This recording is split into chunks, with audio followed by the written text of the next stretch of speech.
नमस्कार मित्रांनो, आज आहे गुरुपौर्णिमा। गुरुपौर्णिमा हा भारतातील एक महत्त्वाचा असा सण आहे जो मोठ्या भक्तिभावाने साजरा केला जातो। गुरुपौर्णिमेबद्दल आज काही थोडीशी माहिती मी आपल्याला आज देणार आहे। गुरुपौर्णिमा हा आषाढ महिन्याच्या पौर्णिमेच्या दिवशी पाळला जातो। विशेषतः जुलै आणि ऑगस्ट मध्ये येत असतो। गुरुपौर्णिमेचं महत्त्व असं आहे की वेद व्यास यांच्या जयंतीनिमित्त ही आदरांजली म्हणून गुरुपौर्णिमा सण साजरा केला जातो।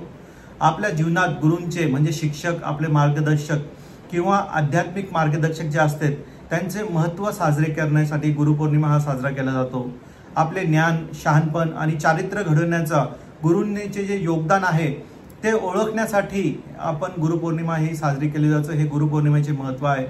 गुरूंचे महत्त्व हे भारतीय संस्कृतीत गुरूंना खूप जास्त महत्त्व आहे। आपले मार्गदर्शक बुद्धी आणि निस्वार्थ सेवेसाठी आदरणीय आहेत। गुरु साधकांना आध्यात्मिक ज्ञान आणि आत्मसाक्षात्कार प्राप्त करण्यात मदत करण्यात असे मानले जाते। गुरु शिष्य किंवा शिक्षक आणि शिष्य परंपरा हा भारतीय परंपरेचा एक आवश्यक असा भाग आहे।